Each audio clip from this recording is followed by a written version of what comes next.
What's the time at in Canberra? You're in Canberra, no? Yeah, I'm in Canberra. It's 8:30 p.m. here.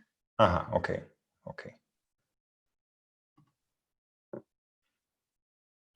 Good.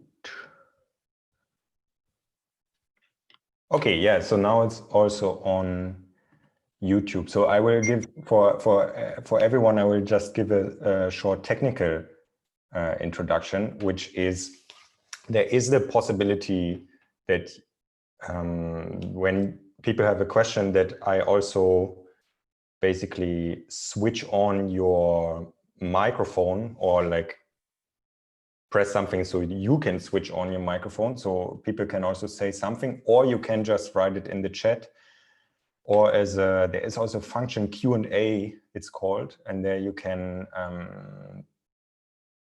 put questions in, and then I will read them out to Soisci and she can answer. So you have these possibilities. I think maybe the easiest is to just write it, but if you feel it's something that is easier for you to say, then you are invited to also raise your hand. There is this raising the hand function, and then I can put your microphone on. And for the people that listen on YouTube, I will not really monitor the YouTube thing. So I will monitor the Zoom. So if you have a question, you need to come into the Zoom. And on YouTube, I will not monitor the chat. Okay, so that's all the technical things. Good. Will this remain on YouTube, or after it's live, it will? Yeah, no, it will remain there. It's automatically, YouTube is doing this automatically. Yeah. Cool. Good. Okay. Yeah. So Soisci, thank you for joining. Thank you for inviting me. Nice to be able to talk over, I don't know how many thousand kilometers, 10,000, 20,000, I don't know. And with this time difference, that's nice. And I have quite a few questions, and we will have 1 hour today. And I already said that I think we might need a bit more. So we might need to have a second time. And also, and also probably questions will come from other people. So I will skip the usual introduce yourself thing because I already know you, but I will through my questions, I think people will get a better understanding of what is your history and what are you currently doing. So I try to ask in a way that people find things out about you. And it will be, in a sense, chronologically. So what I want to ask in the beginning were some questions that came up about how you grew up, because for me, it's interesting to just understand the history a bit more, to understand more what your current thoughts. And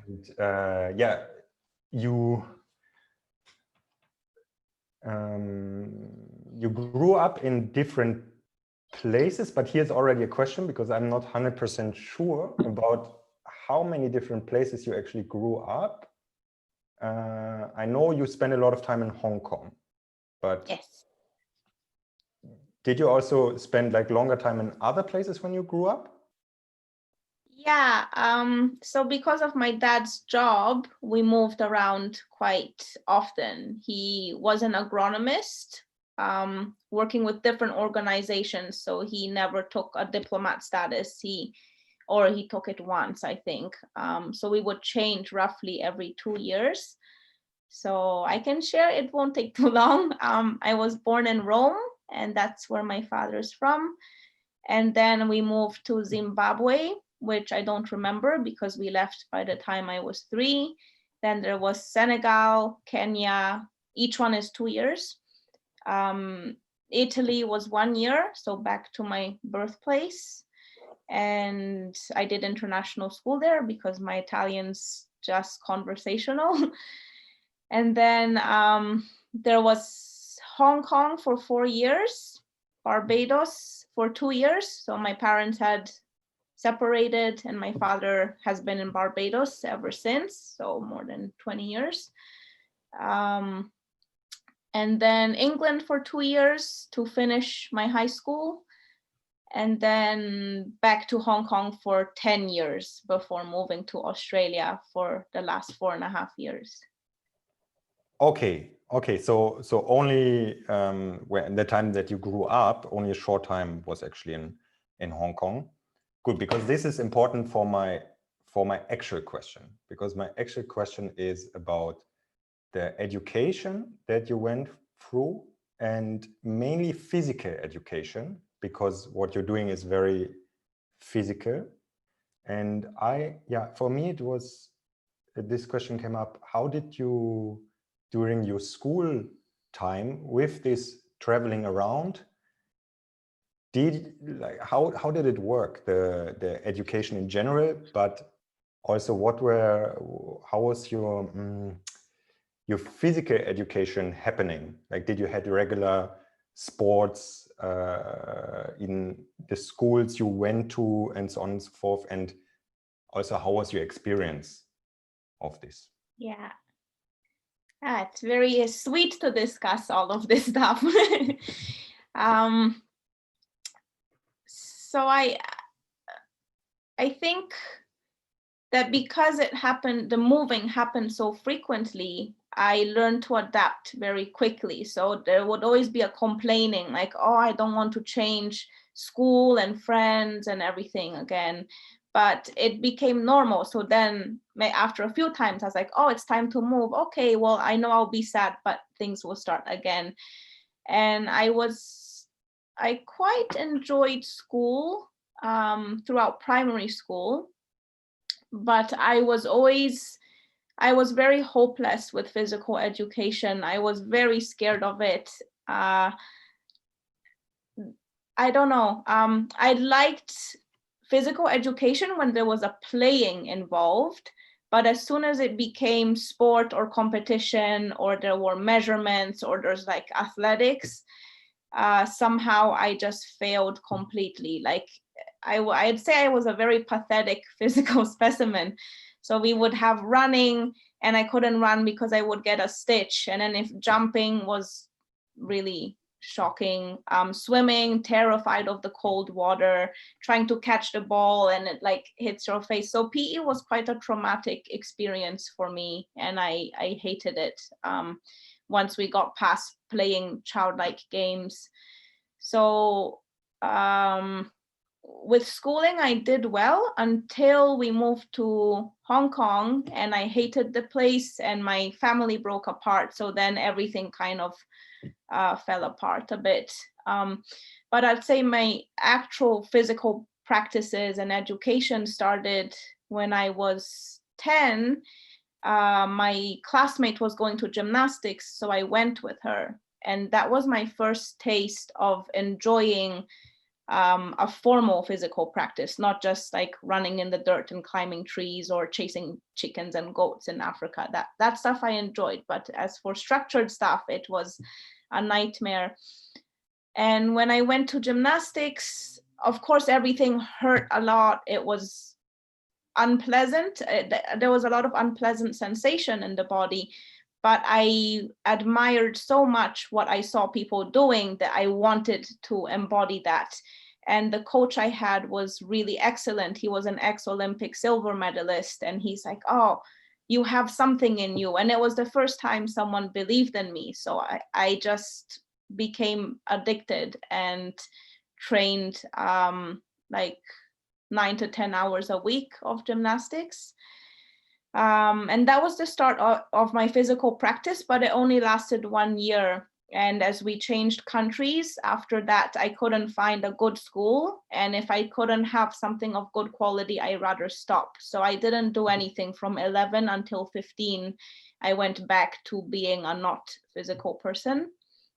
And then I discovered Wushu, which is, my dad was doing Tai Chi in Barbados at the time. And he said, why don't you try something again? So I decided to try, and I had the same feeling from gymnastics where I was like, oh, I knew I could train up quite quickly and pick up skills if I worked very hard. So that was the start of the next 15 years of martial arts, basically. And gymnastics with 10, you were in which country? In Italy. In Italy, okay. And it's interesting that that this really created fire in you, because before you said the organized things you didn't like so much. Wasn't it also very organized, the gymnastics? Or very structured? Or it had It less? was. Yeah. But the main thing for you was you had this inspiration. You wanted to become like, yeah, I saw what the other girls were doing, and I was like, if I saw someone running fast on the track and field, I was like, good for them. I was not really motivated, but when I saw them doing this like amazing stuff, and I love watching like kung fu movies, and like I just thought like I really want that. Something switched on. And the physical education that you experienced in different countries, was it different in each country? Like the style, like how they like the approach to the physical education was like, I don't know, Kenya different to Italy, to Hong Kong, etc.? It was such an unpleasant experience. I think I've blurred it Took from it out my of mind. Okay. But one very special memory I do have is, Kenya, at least in the like on a global scale, Kenya produces amazing runners, right? So there was a real difference. Like you didn't have really strong swimmers, but when it came to running, I don't know if you're familiar with Kip Keino, who won the Olympics a few times in the 80s or maybe even 90s, maybe No. 80s. So he was a very famous Kenyan marathon runner, and his granddaughter was my classmate. So of course we had like running groups, and we did cross country, and they split, group 1 to 5. Group 1 are like the really fit runners, and they're all like local Kenyans who they're just born running, right?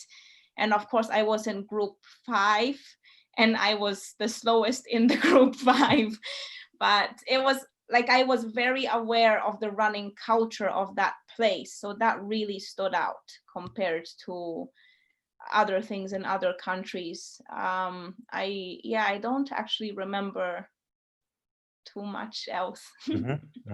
Okay, so I will leave it at that. I don't want you to, so that you have to think more about this time that you seem to have taken out of your memory a bit. You just mentioned that in the gymnastics you had a very great coach, and then you started Wushu later.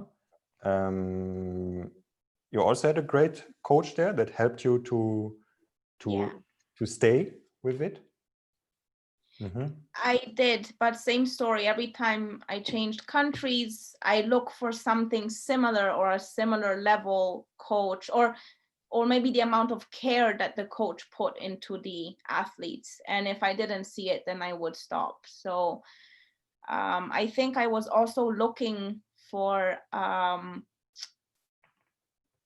kind of parental figure as well as a coach when I was looking for these sports, right?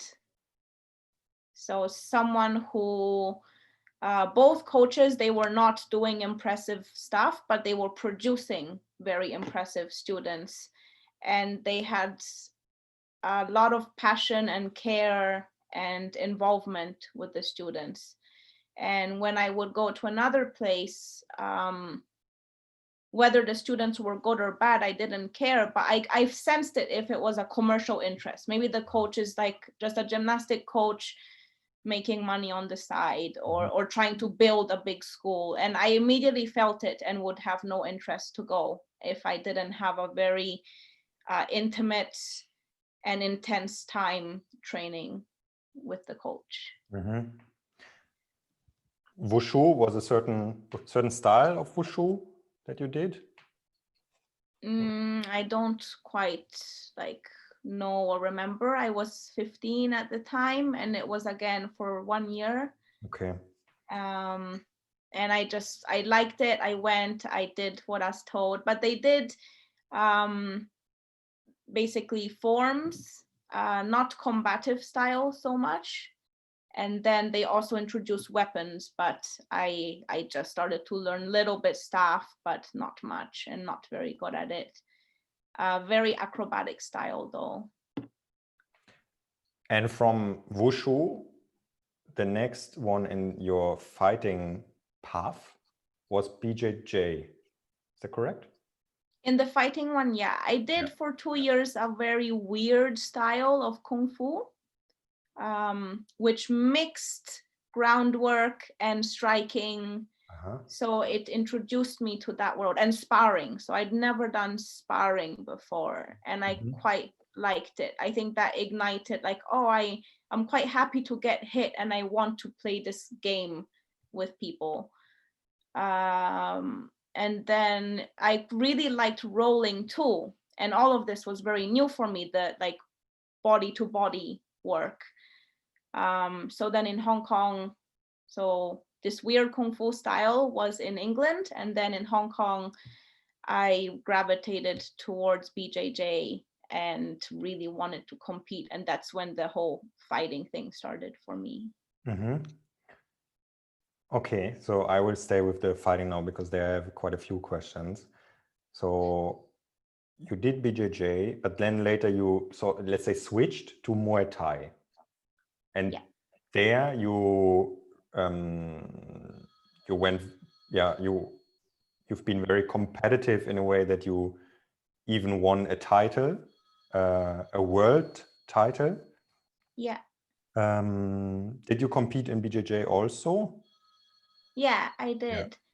And the reason why I switched to Muay Thai is at the time there was so few women doing BJJ. I really wanted to compete as much as possible, but there was like maybe no one in your category, or 3 different weights or different belts, and we get put together. But Muay Thai had a lot of women in my division. In Hong Kong, they're all smaller people. Thailand also. So I picked the sport that I could compete much more in. How long did you train before your first competition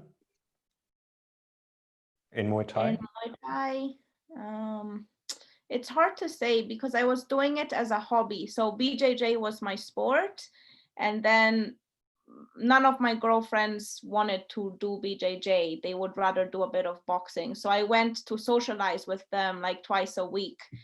But I was very fit and picking it up quite quickly. So the gym owner asked me, maybe it's like 1 or 2 years, 1 year of Muay Thai, but it was like 2 hours a week. It wasn't really proper training. It was just to like box and then have dinner with friends. So once they asked me to compete, I just switched the ratio and I did BJJ twice a week and like Muay Thai 1 to 2 times a day for I don't know, maybe like 6 weeks or 8 weeks. I don't really remember. And then so how many hours did you practice Muay Thai a day when you went really in? Initially, it would probably be 2 hours a day. But I would also go running around the track and do some chin-ups, and like I would invent my own little like fitness routine to get in better shape outside of the sport. But after I spent time in Thailand, it became 4 or 5 hours a day. If I was in Thailand, it may be 5 or 6 hours.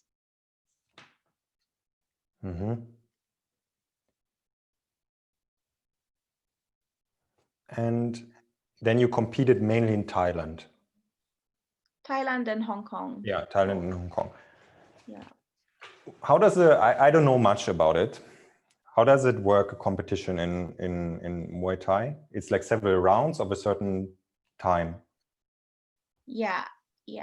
It depends on the event. So let's say traditionally for men, it will be like 5 rounds, 2 minutes fighting, and then 1 minute rest in between them.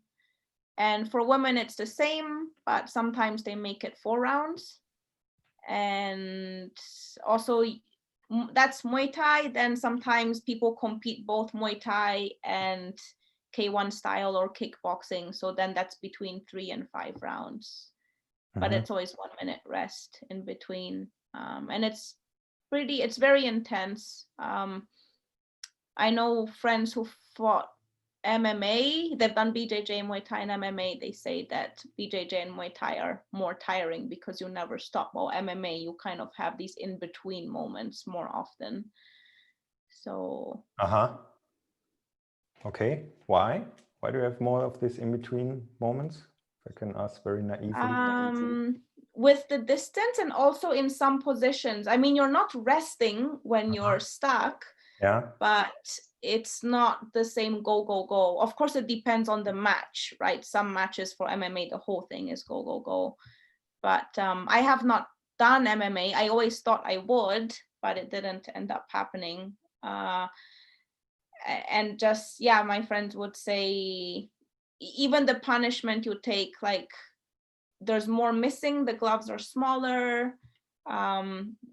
There's times where maybe you're like a side mount and then taking time to recalibrate the position, which is not a rest, but it's not like continually grappling or continually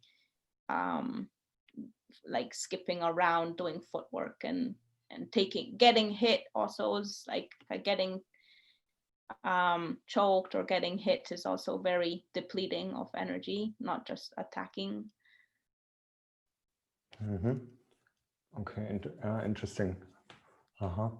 And how many fights did you do in the Muay Thai until you stopped? Like, I only ended up doing 15. 15. Only. I don't know if this is this little or is this much, or is this like what's the... I think it's just a number. I kind of skipped amateur, so we didn't really have like elbow pads and stuff like that. So someone who has a lot will have more than 200, and that's like they've dedicated their life to fighting full time. And then someone else may have like 5 or 10. I think I have 2 belts, but only one of them is I really consider a real belt. I fought a super hard champion for it. The other one was like a local Hong Kong competition, which everyone has a belt. So I think to have a belt and fight someone at that level, 15, I had 10 fights at the time, was quite early. But it was a real wonderful opportunity given to me at the time. And in the Muay Thai, you can win through points and through knocking the other person out. Yeah, there's knockout, there's technical knockout, like if the ref counts and the person's like done. Yeah. And there's a points as well. Okay. How did you mainly win? Points. Points. Okay. Yeah. It's much more common to win by points, or knockouts are common? I'd say points. Okay. It's pretty hard to knock someone out. So the reason why I asked this also is because I want to ask about injuries also in this pursuit, and what are your thoughts about some ethical things. So let's start like this. Have you been injured like heavily or never, or what kind of injuries did you get from the fights, like not from the training but from the fights? Only one very big injury. Most fights, I'd say I was relieved when I switched from BJJ to Muay Thai, because BJJ was always the joints. I'd dislocate the thumb, cranked the neck, and that would be like very horrible, slow recovery. But in Muay Thai, it was bruises and cuts. So I was like, fantastic, this heals very quickly, and it's just more superficial.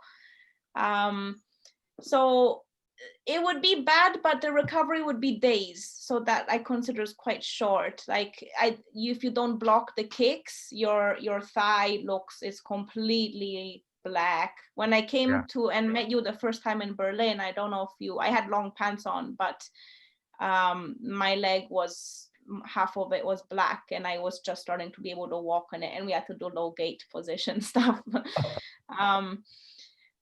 And same with the rib cage, or eggs on the head. They kind of they hurt the night when you go home and try to sleep, but they go away. So I'd say the bad injury I had was a knockout I had. I was winning on points quite happily with this good Thai woman in Hong Kong, and I was pretty playful and relaxed. So that's like a really, like, in the zone, really nice place to be when competing. And she pushed me into the ropes. So that's actually a technique. You go and push the opponent on the chest. And I was like, okay, the rope's behind. So I leaned into them and came up. But when I leaned, I also dropped my hands. I just relaxed. And when I came up, her kick was waiting for me, and I just didn't know. So I went into her kick on my neck, and I was suddenly looking at a blurry referee, and I was like, what is happening? Oh, I'm on the floor. Okay, get up and continue. And like my body could not get up. And on the video, I saw myself trying to climb up the ropes to get back up. And then I was like, nah, it's not happening. So I just lay down and then wait for my friends to carry me out. But that was pretty scary. I knew nothing about concussion, and I didn't receive any proper help. So after a few hours, when the event finished, I got taken to hospital, and I asked if I could have a scan, and they're like, oh, not necessary, just like touch my finger. So I touched their finger, and they said, tell me your name. I told them my name. They're like, oh, you're good to go home. And for the next 6 months, I didn't know I was teaching boxing, and my brain was rattling when I was holding the pads for these big guys, like 90-kilo guy, and then I felt like crap. And I had for 6 months like a slurred speech and no short-term memory. So if you had said one long sentence, I could not remember the first part of the sentence. So having conversation with people was hard too. And I was like, fuck, am I going to be like this for the rest of my life? But it got better on its own. I was taking ginkgo biloba and like just completely ignorant about anything regarding concussions. And that was luckily the only big one, and no concussions since. Is there like did you look if there's a way to like deal with this better? Like how do you, what would be the ideal thing to do after you got a concussion like this? Well, I would try to get a scan, like actually insist on one, to know if something's happened in the brain, if there's hemorrhaging, because fighters sometimes go like 2 or 3 fights later and something switches, and it can be like you don't know something's wrong and it comes out later. And I would not go back to work the next day to hold pads for people. So you would avoid things that rattle your brain still, right? There may be swelling, there may be like trauma inside. And I know from like some of the fighting monkey work that I discovered many years later, there's, certain things you can play with the senses, like with the eyes, can they track stuff? How do you deal with light? Not immediately going to sleep on the same night, but like observing, I think just a bit more information. Like it's quite basic information that's available, becoming more available now. But yeah, there's not enough help and care. I think it's not a lack of information, just like people don't care about athletes, especially in sports that are like a peasant sport. I remember this was I think already 9 years, no, 8 years ago, I went to Copenhagen and I taught a workshop there, and there was one guy in the workshop that also had a concussion, like he had really problems with it. It was also from boxing, if I remember correctly, and he did like every day, several times, exercises with a pen, where I don't remember fully. I think he like closed one eye and looked at the pen, and I think it was from Z Health. Have you heard about this? No. This company that teaches, and they do a lot about neurological training. I've never went to any of their workshops, but I met many people throughout the years that have been and that have told me interesting things. They do a lot about eye training and so on and so forth. Yeah. And this was interesting because he said, if he does these exercises, like, I don't know, 3 times a day, or it's like a few minutes, then he has no headache. But if he's not doing these exercises, it looks very simple and in a sense strange from a, let's say, from a normal fitness background. Yeah, you have to have this pen and to look at it. But he was very like clear that this helps. This is helping a lot. This was very interesting for me. Yeah, absolutely. I think working with the senses, the eyes, the hearing, fine motorics, like you do see, this is not, I think, for like concussion rehab, but you see Lomachenko, he'll do things like stacking little sticks in a row as fast as he can, right? So fine motorics, like the eyes and the hands, and being precise and timing, almost a bit like factory work in a way. But yeah, these apparently simple tasks, I do them now with my students and friends, or on my own, or also as I work a bit more with elderly, I start to like experiment more with this stuff and see like, okay, how does the brain continue operating as we age, if we've looked after it or not, or if there's trauma, you know, or basic things like the health of the feet, the health of the hands, training the eyes, like the things that are in the background that we can forget about, especially from a fitness perspective, like you say. And after you recovered from this injury, did you continue to fight, or this was the last thing? I continued. It was a very hard decision for me to make, because I knew I should not have another one, and there's always a slight chance it may happen again. So I thought, I should not risk it. It's not worth it. It's just a sport. But I had so much fear from that experience that I felt I must go in just one more time and face it. So I fought again. I took 1 year break, no fighting and no sparring for at least 6 months, until I started to be a little bit more normal. And yeah, I think when I saw us recovering, I got a bit more confident, but I was really praying that I was not making a very stupid decision, which maybe it was, but I needed to do it to not let that fear stay inside me. So I fought again. I was very clumsy, but afterwards I was like, okay, it's back on. And I did a few more fights after. I did 3 or 4 more after that. And my last one was a really wonderful unofficial retirement fight in Japan against one of their local champions. So it was like a nice feeling, and I had a draw on that match. So it was quite a happy life cycle of the sport. And when you went into the fight, because you said already, okay, that like after this injury you were a bit afraid, you were scared, and you also said, yeah, there was this fight where you felt very much in the zone. Before, like the moment before the fight starts, how does it feel for you? Like what's the feeling? I have no idea. Yeah, that's such a golden question.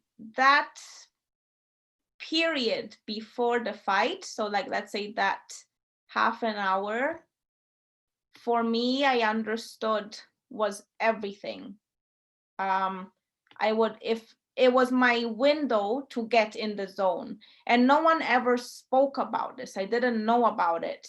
So the first fight I ever did, I was just like, oh, this is really fun. This is really cool. Let's see what happens. I don't care if I win. I just want to try it. And I've trained really hard. And it was a very positive experience. I didn't know I was in the zone. And people were like, this girl is lying. She has more than one fight. But I was just like, no, I just did what I trained. And usually what you train does not work in your first fight. But I was just very ignorant and very happy.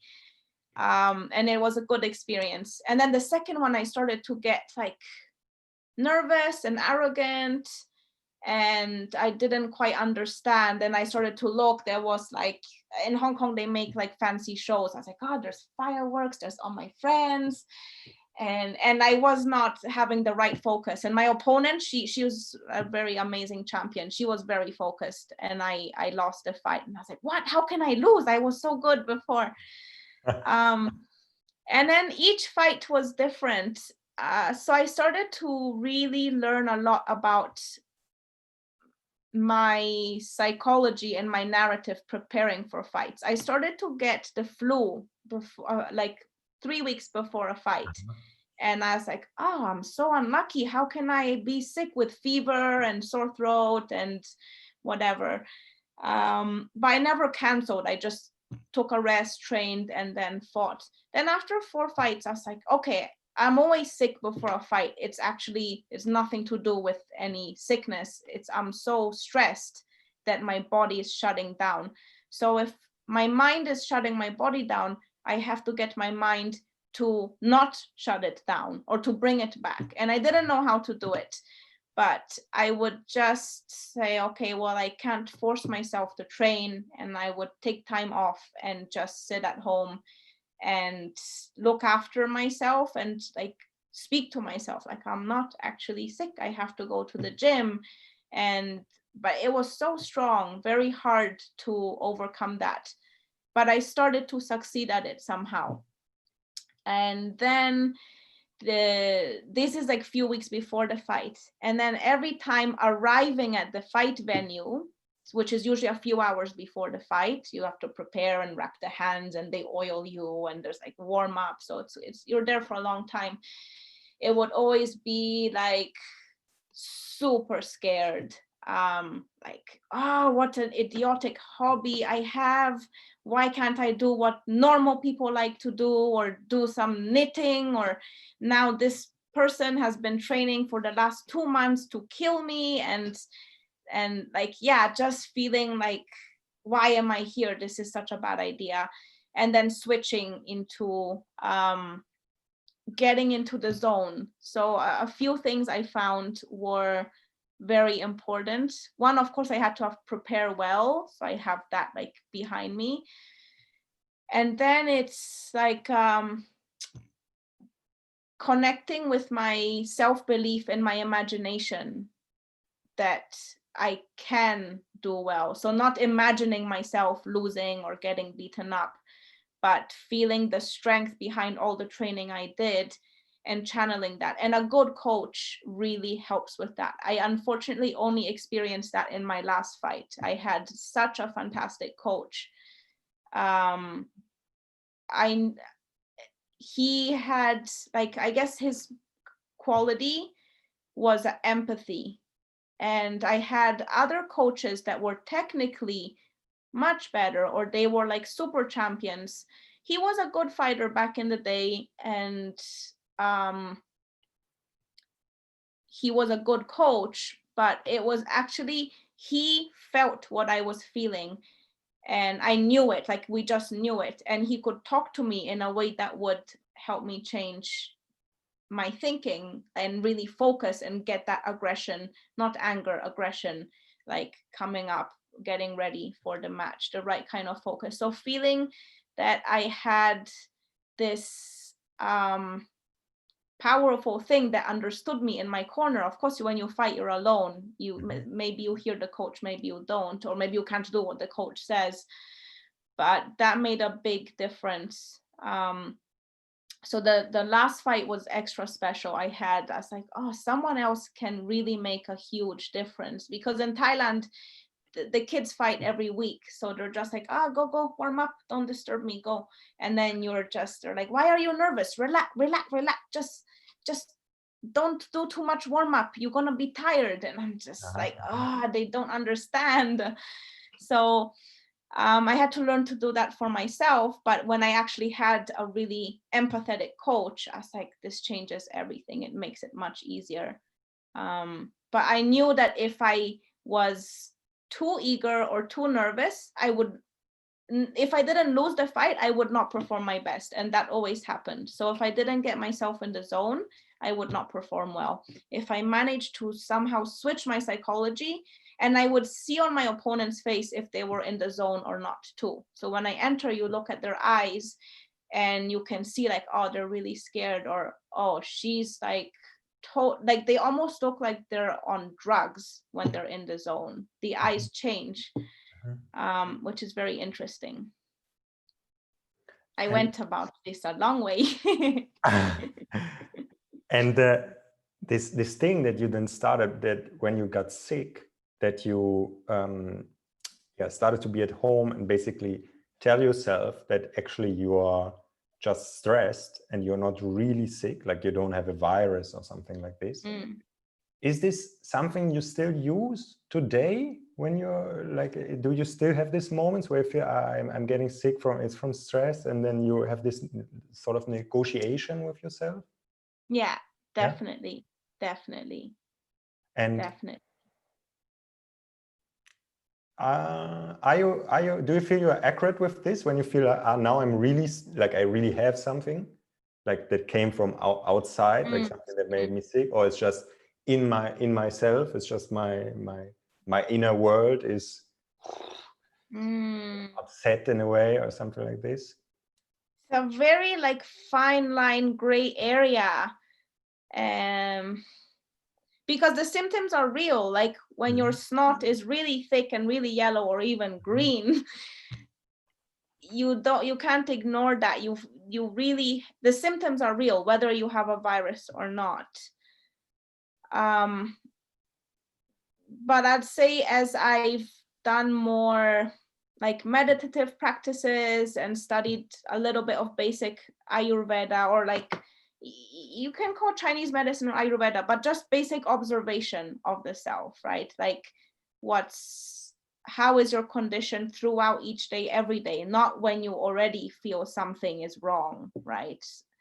Like checking like the saliva, the skin, the eyes, the hair, the sweat quality, the pee, the poo, all of the stuff that we have all the time.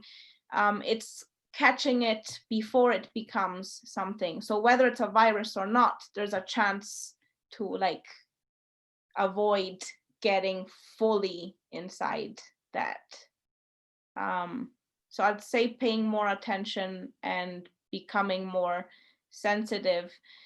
And I also hesitate sometimes to say this because it's such a personal thing, and you can be have fantasies or be hypochondriac and really like justify that, right? So there's like, again, the extremes, like workaholic, it's like they're fully sick and they're like, I have nothing, I'm fine, and there's like ignoring it. Or there's like the hypochondriac who's just zooming in on stuff that doesn't even exist.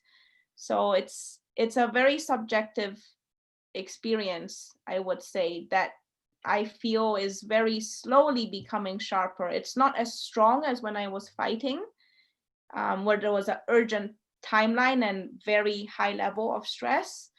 But definitely it's something that stayed with me and become a little bit more refined as time has gone on, even after I retired from fighting. For me, this is a very interesting topic, because like in the last year, I've been sick more than usual, and there was always this thing, like how much do I have, like it was always a bacteria thing that I had, like that I had my tonsils like swell up like really massively. That at some point, like 2 times I couldn't open my mouth, like more than I could only I could like not eat for days and so on and so forth. And but so it was clear there was something real that I have, but there was always the thing like, but yeah, the stress level or what is going on in my mind. And I feel like every time I got it, like it was 4 times that I got it in the last year. And every time I went like through a journey inside, also about understanding things about my life and so on and so forth. And like the last time I had it was actually, yeah, it was in February. So it was not last year, it was this February, very shortly after my second child was born, which was the first weeks was really crazy, really like recalibration of myself. And then I got, at some point I got like super like, what is all of this and nothing works anymore in my life and so on and so forth. And I knew this is super dangerous for me because I might get this sickness again. And I was already very scared of getting it again. And then it really happened. Yeah. And then, but then I went through a very interesting journey in myself, like something, I don't know, like a really long meditation retreat or something like this. It felt like, at least in my imagination, like I felt like parts of my ego like evaporated and like all together with this sickness, and it felt like in a sense very healing, you know. It was very interesting. And that's from but for this also created in me very much this self-observation, much more than before about sickness, because I was not used to getting sick. Like I had this a few years ago, the first time, this thing with the tonsils, and I didn't realize that because I had to be treated with antibiotics, and I didn't realize it. Like I just suffered for 1 week, like the most intensely I ever had. But I didn't went to a doctor for 8 years or something like this. So it was not in my mind anymore that this is, I'm not going to a doctor. It's not, I thought I'm not going to a doctor until I'm 50 or something like this. Yeah. And then I went, and it was very good that I went and took the antibiotics. Yeah, but this, now I have a different feeling of myself, like observing myself, like what is, like with yeah, what comes in, what happens inside of me, and so on. But as you say, it's very slow process. I also feel like, wow, how is this, like, for example, I eat something, like, how is this for me? But I'm unsure in a sense, you know, like it's very, it feels like, okay, every month, every year, I'm knowing a bit more about myself. But still it feels mysterious, like the living in this world is mysterious, and I am mysterious to myself in a sense. You know what I mean? Yes. Totally. That's Okay. really beautiful. How are we going for time? Yeah, we have 10 more minutes, and And 300 more questions. Yeah, I would switch back now, but maybe later we come. I think later we will come back to it in next time we meet. At some point we will come back to this topic, because, like, I know now that you're something that you do momentarily is a lot of meditation and so on and so forth. So yeah. Okay, so can the I question. just say one thing? Yeah. On the Cool. like let's say for people like us, we're really or at least in my case have been very, very driven. So whether it's for physical or eventually teaching, and it's a wonderful thing for our own self-development, for being of service to others. And there's this drive where you keep going.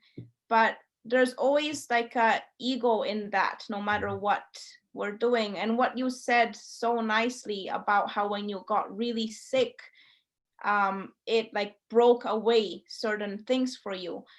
I've had a lot of this in the last few years.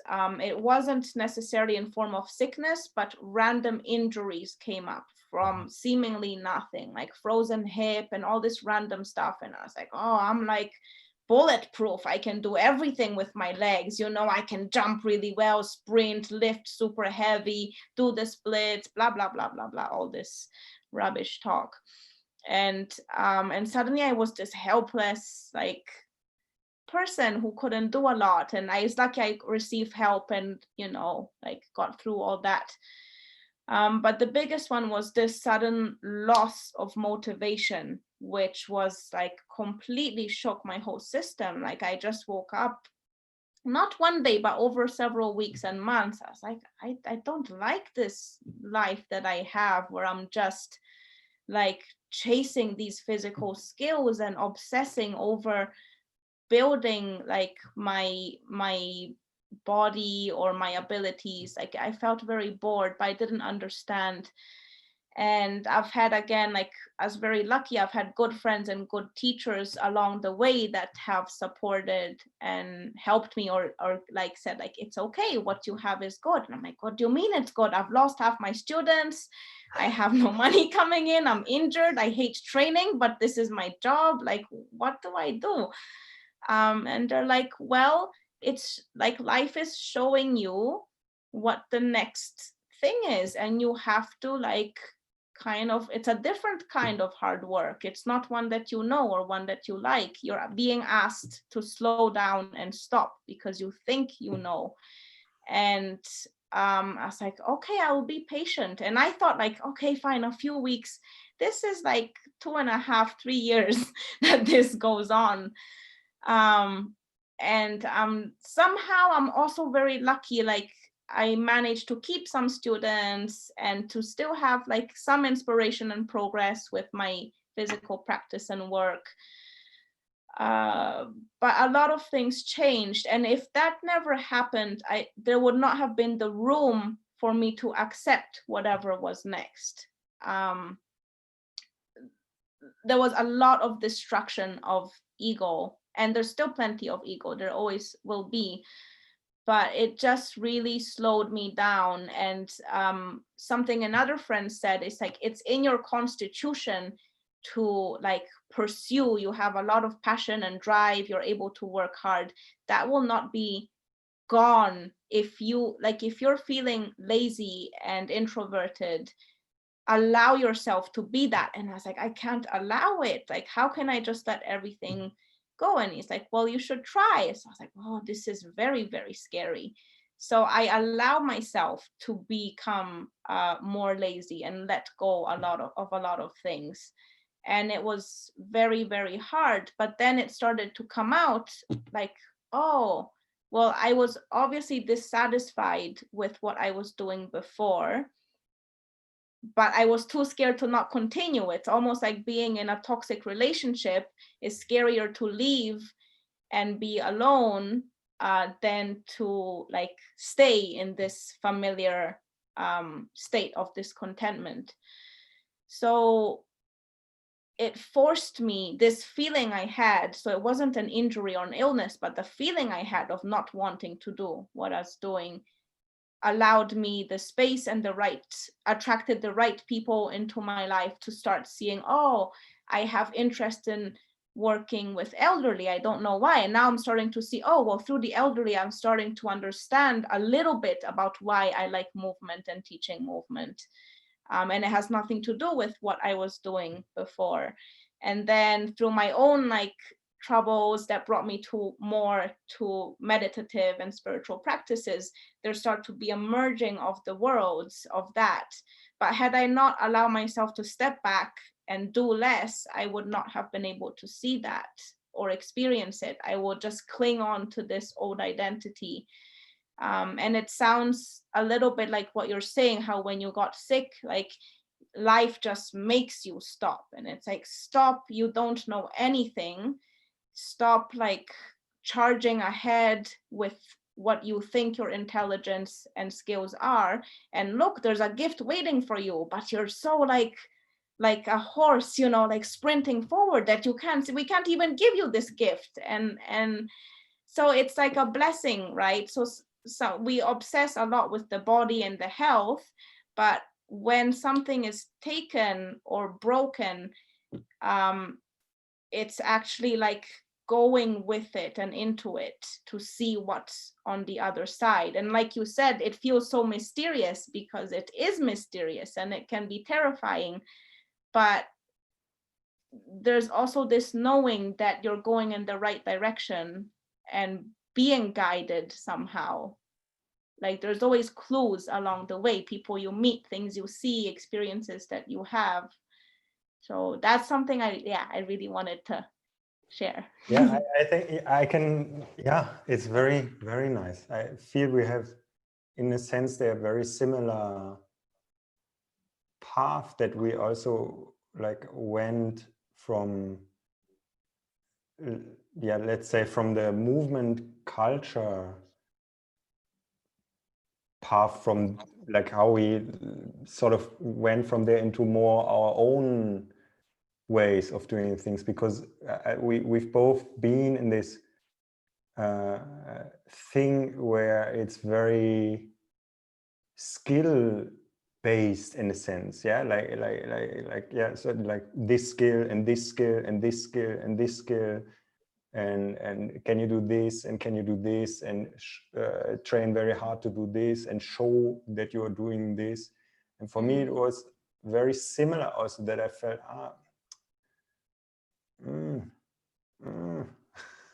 something is wrong, not just something is missing. Yes, and for me it was interesting that when I stopped like this, that there was one of my friends, one of my old friends, I think it was one of the parkour guys, which